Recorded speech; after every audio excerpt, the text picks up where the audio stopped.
I was 91 years old when a stranger knocked on my door and told me my wife had another family. She'd been dead 3 years by then. I stood there in my doorway, holding the frame because my legs stopped working. And I thought, 50 years. 50 years I gave that woman. Every morning I woke up next to her. Every night I reached for her hand. And I never knew. Not once. Not even a whisper of a doubt. Her name was Lorraine. Lorraine Margaret Holt, when I married her in the spring of 1971. She was 38 years old, and I was 42. We were not young. We had both already lived some life. But when I saw her standing near the punch bowl at my cousin Harold's birthday party, wearing a pale blue dress and laughing at something nobody else found funny, I thought, that is the most alive person I have ever seen. I asked Harold who she was. He said he barely knew her.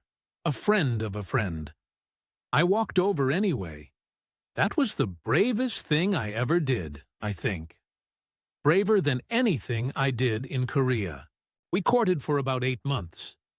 She was careful, guarded. I thought it was just her nature. She was a private woman, always had been.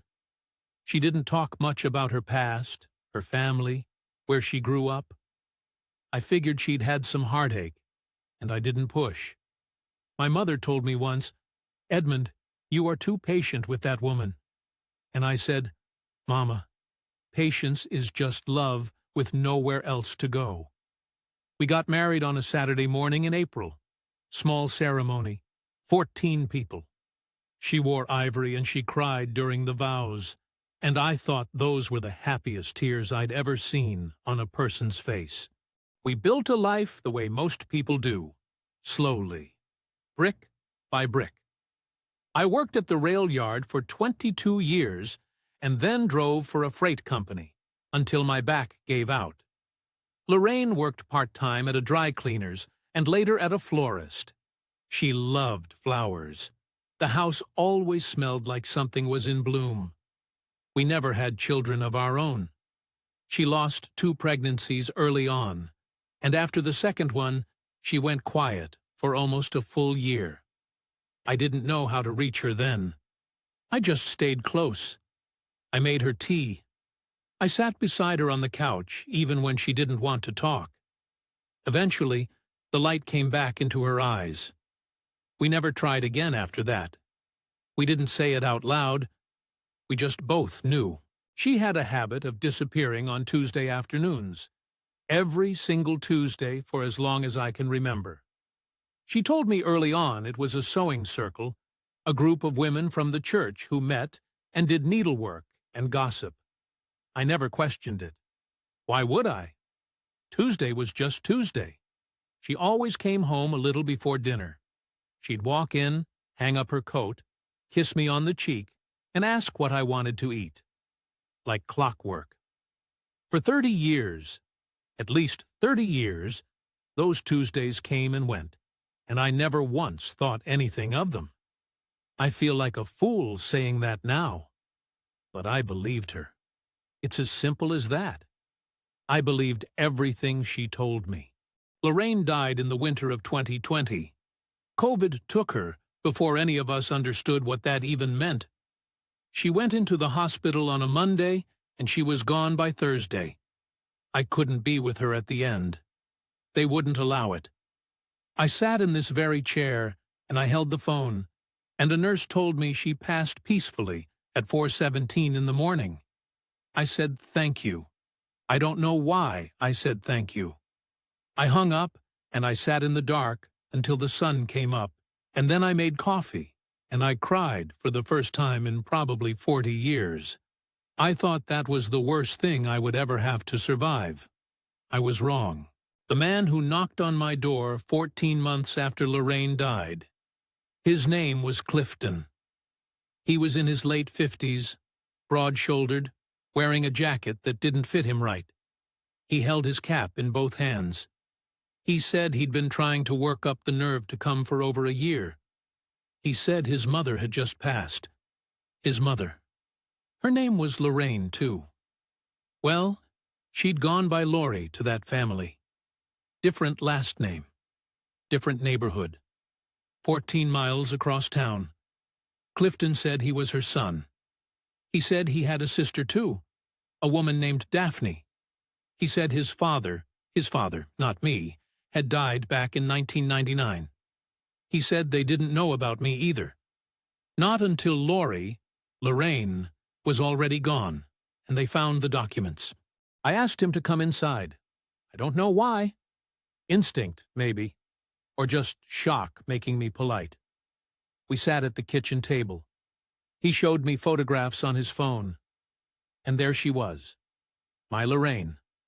30 years younger than I knew her, but unmistakably her. Sitting at a kitchen table that was not my kitchen table. Holding a baby that was not a baby I had ever seen. Smiling the exact same smile she used to give me on Sunday mornings.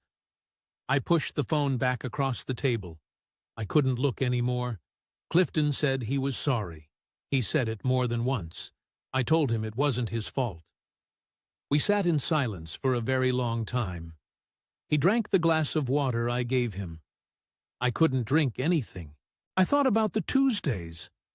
Of course I thought about the Tuesdays. 30 years of Tuesdays. A sewing circle. I went to the bedroom that night and I opened her closet.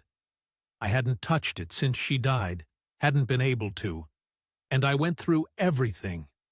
Her coat pockets, her shoe boxes, an old handbag on the top shelf I had never seen her use. Inside, it was a folded envelope. Inside the envelope were 4 photographs and a key I did not recognize. The photographs were of Clifton and Daphne as children. On the back of one, in her handwriting, she'd written, "My hearts," plural. I sat on the floor of that closet for a long time. I went through anger. I want to be honest about that. I am 92 years old, and I have very little reason to be anything other than honest. There were weeks where I hated her, where I lay in bed and I talked out loud to her like she could hear me, and I said things I am not proud of. I called her a liar. I called her selfish. I asked her why. Why our children, our 2 little ones we lost. Why wasn't that enough to keep her from walking out every Tuesday? Why wasn't I enough? I never got an answer, of course. The dead don't answer. That is the cruelest part of being left behind. The questions just echo. Clifton and his sister Daphne. They didn't know what to do with me either. We were strangers bound by a woman who had loved us all in secret. Daphne called me about 2 months after Clifton's visit. She wept on the phone.